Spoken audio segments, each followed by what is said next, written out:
Hello नमस्ते, मैं ways of my channel one step विषय इंग्लिश में संस्कृत ग्रामर में आपका स्वागत है। तो हम आज आगे पढ़ेंगे, वो है हमारा समास, और उसमें हम पढ़ेंगे तत्पुरुष समास। उसके मैंने आपको बताया था कितने प्रकार के समास होते हैं, तो आगे हम पढ़ेंगे उसके बारे में। समय ना व्यतीत करते हुए हम स्टार्ट करते हैं तत्पुरुष समास। तत्पुरुष समास जब हम तोड़ेंगे तो क्या बनेगा? तत्जो पुरुष। तो उसी तरह हमको याद रखना है, ये दूसरा है और इसके 6 भेद होते हैं। आज हम 6 भेद के बारे में जानेंगे इसके। और तत्पुरुष समास है इसका, उसमें प्रथम पद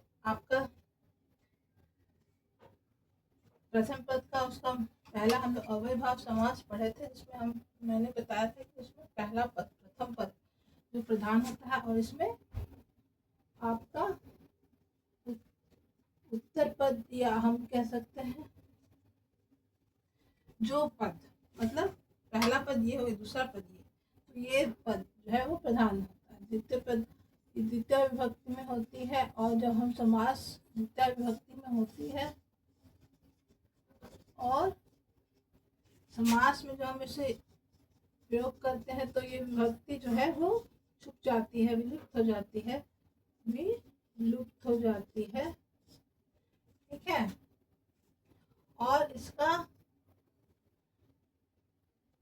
दूसरा पद जो होता है, प्रथम पद तो ये हो गया, दूसरा पद ये हो गया, तो ये पद जो होता है वो प्रधान होता है, आपको याद रखना है। तो अब हम समझेंगे इसके बारे में। ये सब मैं आपको डिस्क्रिप्शन बॉक्स में दूंगी, तो समास क्या होता है तो इसके बारे में आपको मैं डिटेल्स में बताऊंगी। तो इसका उत्तर पद जो होता है वो प्रधान होता है, तो उत्तर पद प्रधान होता है, और ये द्वितीय में होता है, द्वितीय विभक्ति में।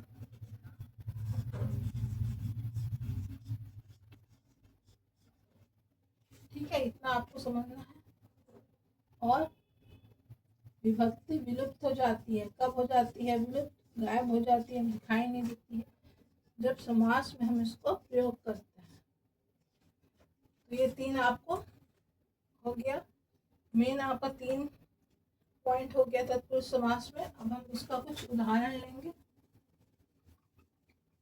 इसके 6 भेद होते हैं, 6 भेद होते हैं। तो पहला द्वितीय विभक्ति, द्वितीय तत्पुरुष, द्वितीय विभक्ति भी कह सकते हैं, द्वितीय तत्पुरुष, तत्पुरुष समास।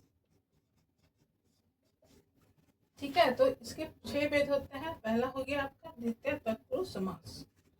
अव्ययभाव समास प्रथमा में होता था हमेशा, और हमेशा याद रखना है तत्पुरुष समास, सॉरी, अव्ययभाव समास हमेशा प्रथमा विभक्ति में होता था, और तत्पुरुष समास द्वितीय विभक्ति से शुरू होके 7वीं विभक्ति तक जाएगा।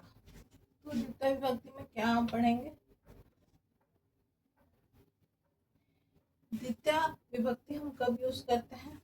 बालक का शब्द मैंने बताया था आपको याद करने के लिए, जब मैं धातु रूप आपको पढ़ाई थी, तो उसमें कैसे यूज करते थे? बालकम, बालको, बालिका। तो ये आपका द्वितीय हो गया। तो कैसे होगा? तो इसमें हम यूज करेंगे प्राप्त करने वाले। जब प्राप्त होगा तो हम, या गिरा होगा, होगा, हम क्या हम प्रयोग करेंगे? हम द्वितीय तत्पुरुष समास। प्राप्त होगा, हुआ, होता है, या गिरा होगा, होता है। ठीक है, तो यहाँ तक समझे। अब हम इसका कुछ उदाहरण मैं दूंगी इसको समझने के लिए।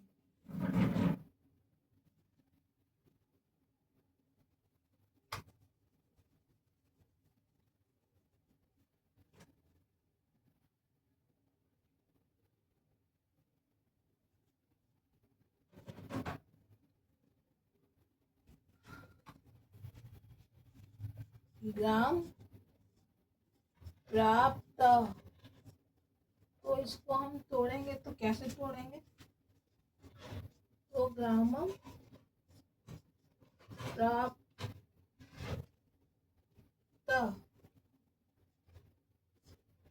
क्यों हुआ? क्योंकि मैंने बताया कि प्राप्त करना, प्राप्त हुआ, प्राप्त होगा।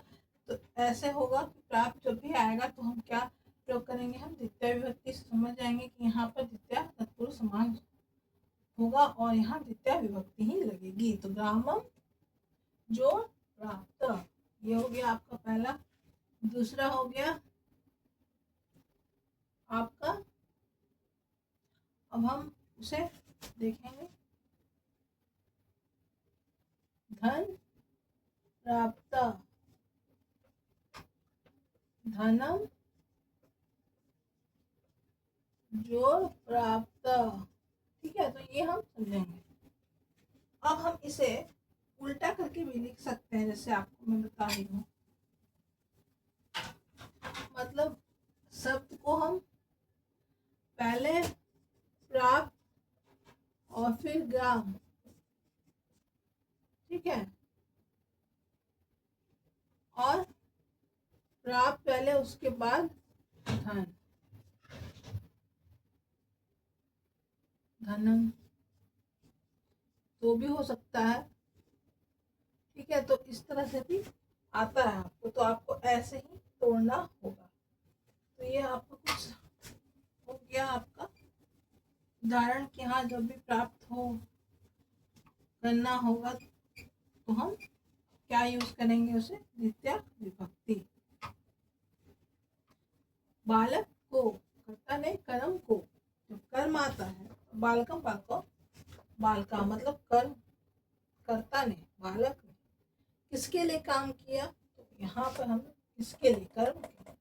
कर्ता ने कर्म को, कर्ण से, तो कर्ता ने, तो यहाँ पर बालक प्राप्त धन को, बालक धन को प्राप्त करने के लिए प्रयास कर रहा है, या बालक शिक्षा को प्राप्त करने के लिए पढ़ रहा है। तो प्राप्त करने, किसको प्राप्त करने के लिए? कर्म। तो यहाँ कर्म मतलब द्वितीय विभक्ति। अब हम पढ़ेंगे तीसरा। तीसरा क्या होगा हमारा? तृतीय विभक्ति, तृतीय तत्पुरुष समास, विभक्ति तत्पुरुष समास। ठीक है,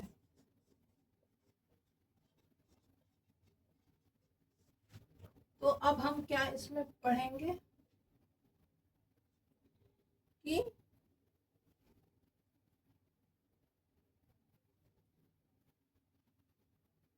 बालक का जब तृतीय विभक्ति आएगा तो कहाँ से शुरू होगा? बालकेन, बालका बालको बालका, बालकम बालको बालका, बालकेन।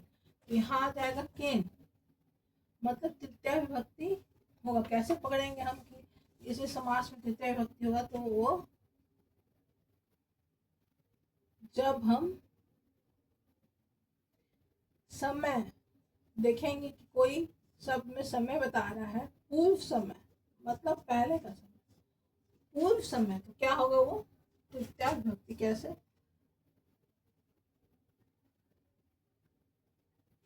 तो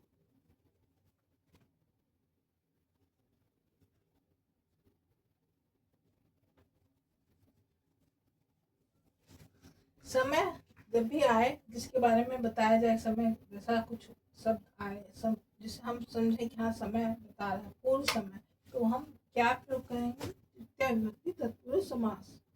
तो ये हो गया आपका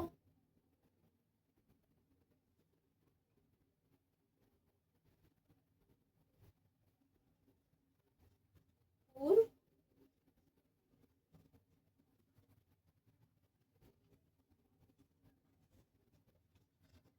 भ्रमेण, ठीक है, या बालकेन,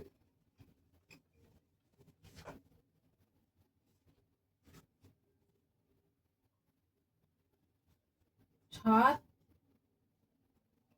या और इसको आसान वर्ड में लिखिए तो बालकेन, बालकेन।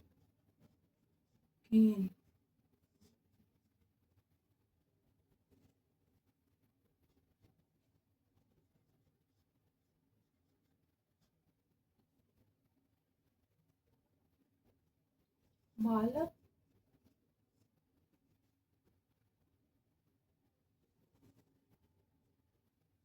यहाँ जब हम देखेंगे पूर्व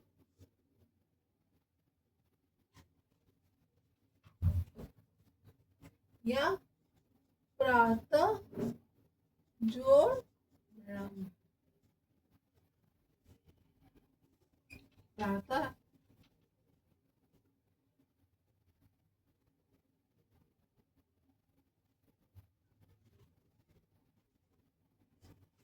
बालक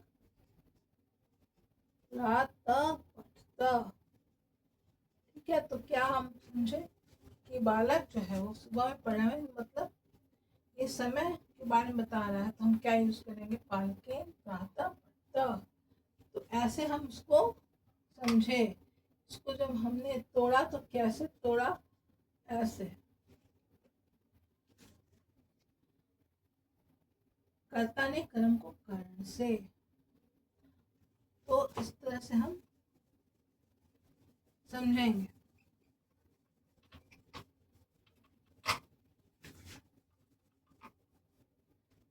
और भी हम ले सकते हैं,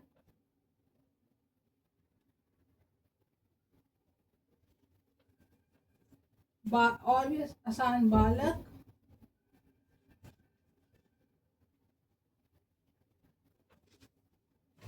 कंदुक, मैंने बताया था कंदुक मतलब गेंद होता, कंदुक क्रीडता। वो तो आपको थोड़ा तोड़ तोड़ के मैंने बताया, मगर ये ऐसे आएगा तो कैसे इसको समझें। कंदुक क्रीडता मतलब गेंद से खेल रहा है, तो तृतीया हो गया। तो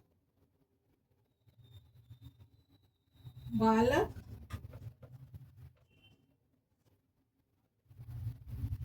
गेंद से खेल रहा है, बालक कंदुक क्रीडता। तो ये हम सिर्फ ऐसे रहेगा, तो हम उसको कैसे तोड़ेंगे, कंदुक क्रीडता दिया रहेगा तो हम कैसे समझेंगे कि इसमें कैसे आएगा, क्या है छुपा हुआ, कौन सा विभक्ति छुपा हुआ है, तो तृतीया विभक्ति कंदुकेन जो क्रीडता, मतलब कंदुक क्रीडता। ठीक है, तो केन जो है वो छुपा हुआ है आपका, गेंद से खेल रहा है, कौन खेल रहा है, बालक खेल रहा है। ठीक है, तो ये आपका तृतीया हो गया, छुपा हुआ है। पूर्व भ्रमेण, संध्या में पहले हम लोग घूमते हैं, तो यह पूर्व भ्रमेण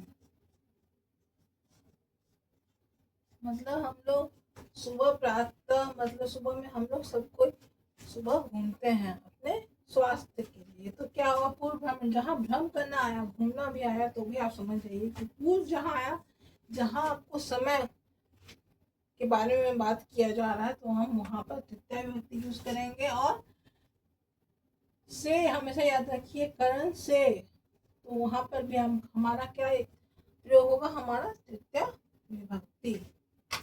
अब हम पढ़ेंगे वो होगा हमारा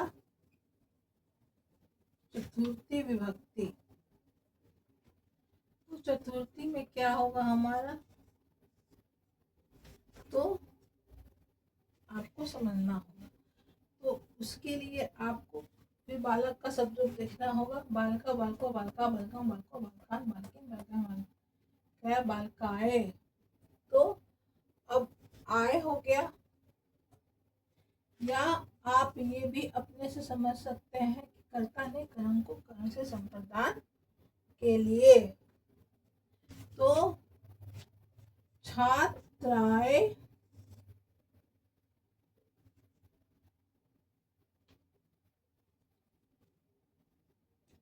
जब रक्षा करना हो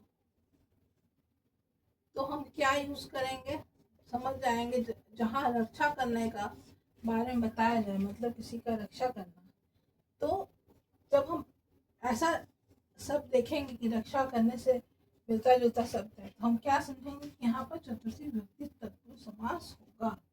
और जैसा मैंने बताया कि जब मैंने आपको कारक पढ़ाया था, तो उसमें मैंने बताया था कि चतुर्थी विभक्ति में चतुर्थी विभक्ति का किसके लिए प्रयोग होता है और क्या उसका प्रयोग होता है, क्या होता है, तो उससे भी आपको पकड़ना है। और ये अगर वो ना हो तो हम किससे पकड़ेंगे ना, रक्षा करने से कुछ सब मिलता जुलता हो तो क्या होगा, वो चतुर्थी विभक्ति तत्पुरुष समास होगा। छात्राएं रक्षिता, मतलब जब ये तो क्या होगा, छात्र रक्षिता, ठीक है। इसको जो हम तोड़ेंगे तो कैसे तोड़ेंगे हम, छात्राएं रक्षिता। ये एक आपको तोड़ने का नियम है कि कैसे कहाँ पर क्या प्रयोग होता है, ठीक है। तो जब भी रक्षा करने का होगा तो हम उसको चतुर्थी लेके उसको छात्राएं रक्षिता, ठीक है। यहाँ तक आपको समझना है। थोड़ा थोड़ा आसान चीज़ों को बता रही हूँ, बाकी आपको मिलेगा उसमें डिस्क्रिप्शन बॉक्स में। और समझने के लिए जो मेन है, जो इम्पोर्टेंट है, वो मैं बता रही हूँ। अब पंचमी, पंचमी क्या होगा उसमें, पंचमी तत्पुरुष में क्या होगा कि आपको डरना, भय और गिरना, अलग होना, जब ऐसे शब्द होगा प्रयोग आपका क्वेश्चन में या फिर आपके एक वाक्य में, तो हम क्या समझेंगे, ये पंचमी तत्पुरुष समास है। डरना, जैसे हम लोग किससे डरते हैं, तो हम लोग चोर से डरते हैं, शेर से डरते हैं, सर्प से डरते हैं, तो ये सब चीज हमारे डर का कारण होता है, ठीक है। तो हम क्या समझे, जहाँ डरना मतलब ये सब जो आपका शब्द यूज होगा तो हम क्या प्रयोग होगा, तो हम क्या समझेंगे, पंचमी तत्पुरुष समास है। तो क्या तोड़ेंगे, जो रात,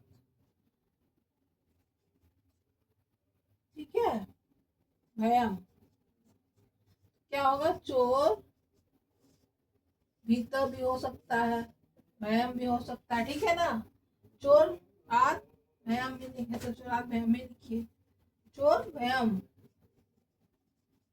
ठीक है। उसके बाद हम वृक्ष पतिता, मतलब वृक्ष से पत्ता गिर रहा है, वृक्ष पतिता, तो क्या होगा, पत्ते, तो वृक्ष पतिता, तो वृक्ष पतिता को तोड़ेंगे तो क्या होगा, वृक्षात, वृक्षों से पत्ते गिरते हैं, वृक्षात पतिता, जहां भी गिरना हो तो हम क्या प्रयोग करेंगे, वो है पंचमी। वृक्ष से पत्ते गिर रहे हैं, अलग हो रहा है, वो वृक्ष से पेड़ से पत्ता अलग हो रहा है। जब अलग होने का क्रम हो, डरने का क्रम हो, भय होने का क्रम, डर हो क्रम हो या गिरने का क्रम हो, तो हम क्या प्रयोग करेंगे, हम पंचमी विभक्ति। अब हम षष्ठी विभक्ति में आ रहे हैं, तो उसमें हम क्या समझेंगे, जो श्रेष्ठ हो उसके बारे में, कोई मतलब श्रेष्ठ होना, या फिर आप कह सकते हैं किसी के गुण को बताना, ठीक है। तो हम क्या, तो जैसे राज पुत्र, उसको हम या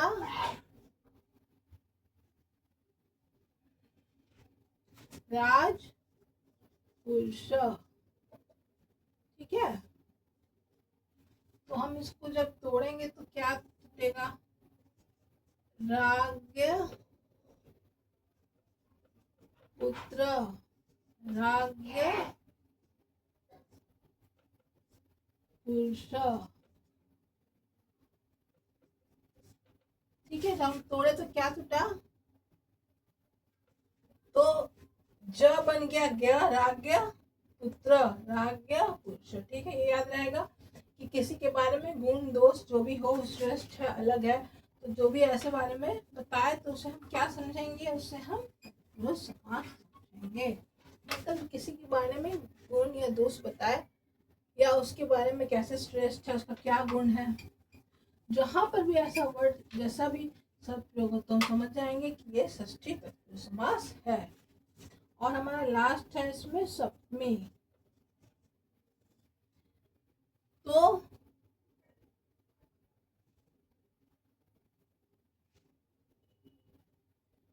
तो अब हम सप्तमी में क्या होगा,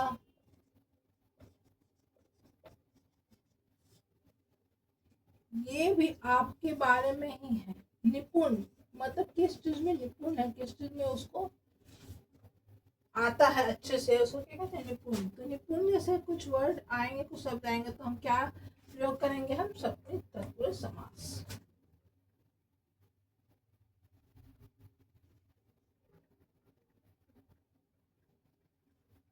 अध्ययन निपुण, ठीक है। तो अध्ययन निपुण, तो क्या हो जाएगा, अध्ययने, अध्ययन ने निपुण, ठीक है।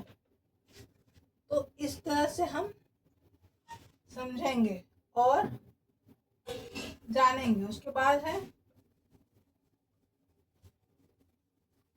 जहां पर हमारा हम किस चीज में निपुण है, हम किस चीज में दक्षता प्राप्त किया, किस चीज हमको आता है क्या चीज, उसमें कभी ऐसा कुछ शब्द आया तो हम समझेंगे कि ये सप्तमी तत्पुरुष समास है।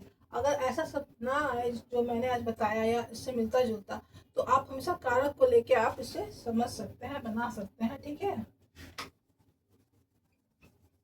अब हम आगे पढ़ेंगे दूसरा भाग हमारा समास का, वो है कर्मधारय समास।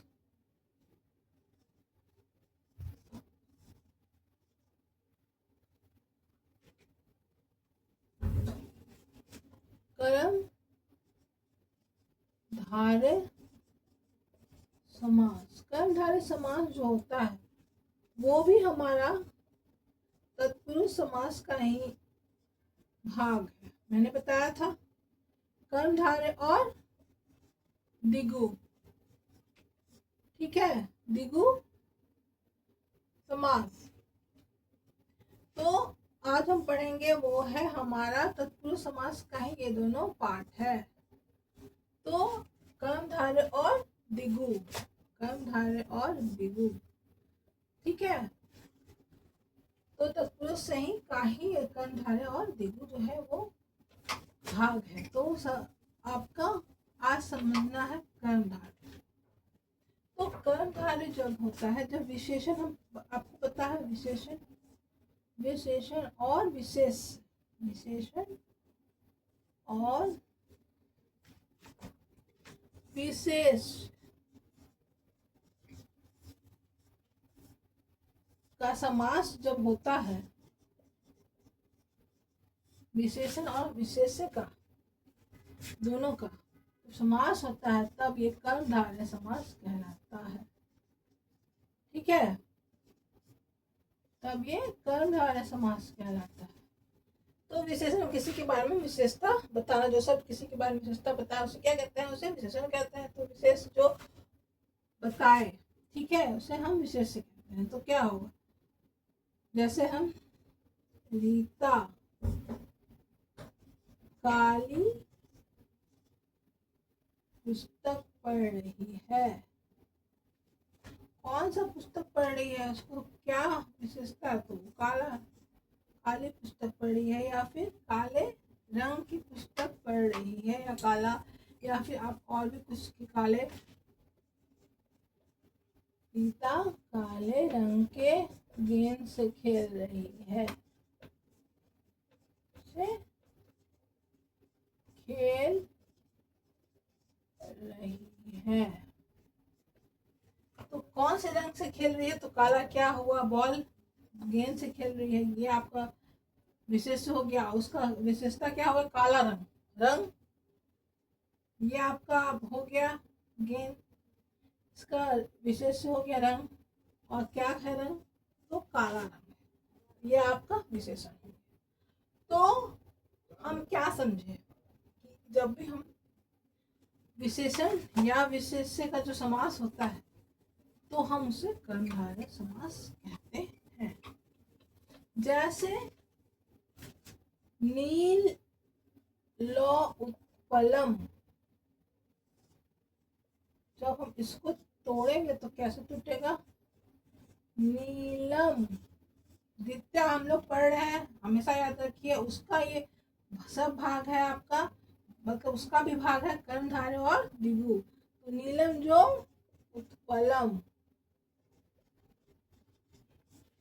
ठीक है, याद रखिए कि ये द्वितीय ही तत्पुरुष का दूसरा मतलब कि और उसका भाग है। तो कर्मधारय समास तो निरंजो उत्पलम। ठीक है, समझ आया यहाँ तक? अब आपको समझना है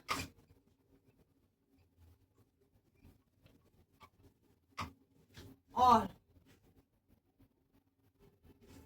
अब इसका द्विगु समास के बारे में कुछ जान लीजिए। द्विगु समास क्या होता है?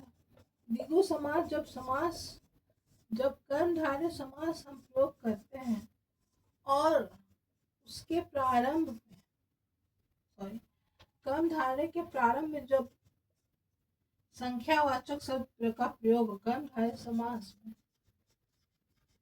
जब संख्या आ जाए मतलब नंबर आ जाए, संख्यावाचक शब्द पहले आ जाए, तो हम कैसे पहचानेंगे कि ये संख्यावाचक शब्द आए? तो हम समझेंगे ये द्विगु समास है। ये समास ये सब हम लोग हिंदी में भी पढ़ते हैं और संस्कृत में भी पढ़ते हैं, तो उससे आप समझ सकते हैं। तो संख्यावाचक शब्द जब अब कर्मधारय समास के पहले आए, पूर्व आए, मतलब पूर्व क्या आए? पहले आए, तो ये द्विगु समास कहलाता है। जो शब्द कर्मधारय समास के पूर्व जोड़कर संख्यावाचक शब्द जब संख्यावाचक शब्द कर्मधारय समास के पूर्व जुड़ता है तो उसे हम क्या कहते हैं? उसे हम द्विगु समास कहते हैं। मतलब कि जो भी कर्मधारय समास हम प्रयोग करते हैं तो उससे पहले जो हमारा संख्यावाचक शब्द का प्रयोग हुआ है उससे पहले, तो हम समझेंगे कि ये द्विगु समास है। जैसे पंचवटी, ठीक है, पंचवटी और त्रिलोकी, तो 3 और पंच, ये क्या हो गया? पंच मतलब 5। जब हम लोग संख्या पढ़ेंगे तब मैं आपको बताऊंगी। 5 को हम संस्कृत में क्या लिखते हैं? पंच। और 3 को हम क्या लिखते हैं संस्कृत में? तो त्रि। तो ये हो गया 5 और ये हो गया 3। तो ठीक है, तो ये हम समझ गए पंचवटी और त्रिलोकी। भगवान को कहते हैं त्रिलोकी। पंचवटी मतलब 5 तरह के। तो आपको यहाँ तक मैंने बताया कि द्वितीय समास, द्वितीय विभक्ति में आपका जो तत्पुरुष समास है उसे हम कैसे पहचानेंगे और उसके क्या भेद हैं, 6 भेद हैं, उसे हम कैसे पहचानेंगे, क्या उसका प्रयोग है, वो हम समझाए आपको आज। और हमारा कर्मधारय और द्विगु समास जो तत्पुरुष समास का ही भाग है वो आज हम समझे। तो आज हमारा इतना तोड़ तोड़ के समझना है, पूरा पूरा नहीं समझना है। दिमाग को तो आराम से समझना है ताकि दिमाग में जा सके और आपको ज़्यादा टाइम के लिए आपको दिमाग में रहे और आपसे समझे अच्छे से। तो पहला हम समझे वो है हमारा तत्पुरुष समास, जो कि दूसरा भाग है हमारा समास का। उसमें हमने क्या समझा, क्या होता है उसका परिभाषा। मैं दूंगी अच्छे से इसको, और पॉइंट्स मैंने बताया आपको, उसका उदाहरण कुछ बिंदु बताया मैंने आपको, ठीक है। और इसके 6 भेद होते हैं ये बताया, और भेद को कैसे, भेद का परिभाषा और कैसे उसे बनाते हैं शब्द को, और उसको हम जानते हैं कैसे, पहचानते हैं कैसे, वो मैंने आपको बताया। और तत्पुरुष समास का 2 भाग होता है वो मैंने बताया। एक है आपका कर्मधारय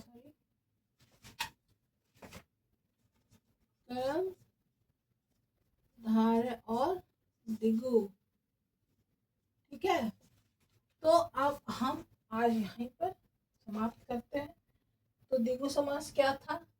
जब कर्मधारय समास के पूर्व हम संख्यावाचक शब्द को देखेंगे तो हम समझ जाएंगे कि द्विगु समास है। कर्मधारय समास जब कोई विशेषण और विशेष्य का जब समास होता है तो हम समझ जाएंगे कि वो कर्मधारय समास है जैसे जिसके बारे में हम बतलाता है।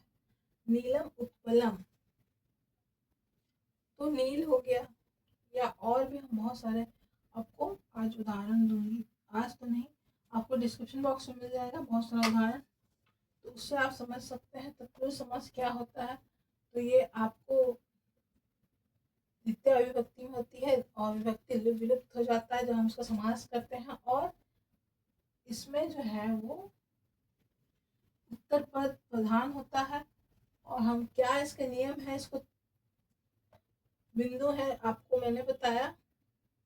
और द्वितीय से लेके सप्तमी इसके 6 भेद होते हैं। कैसे इसको समझना है मैंने बता दिया, एक ट्रिक थोड़ा सा, और भी आपको मिल जाएगा आपके डिस्क्रिप्शन बॉक्स में। तो आज के लिए हम यहाँ तक ही समझेंगे और आज का हम सेशन को समाप्त करते हुए थैंक यू, और मेरे चैनल से जुड़ने के लिए थैंक यू, और सब्सक्राइब करिए और लाइक करिए, और व्यूज़ के लिए आपको धन्यवाद करती हूँ कि आप मेरे चैनल को पसंद कर रहे हैं और अच्छे से समझिए। चैनल से जुड़ने के लिए थैंक यू, धन्यवाद। और नेक्स्ट सेशन में हम आगे इससे समझेंगे, आगे इसके समाज को अच्छे से हम पढ़ेंगे।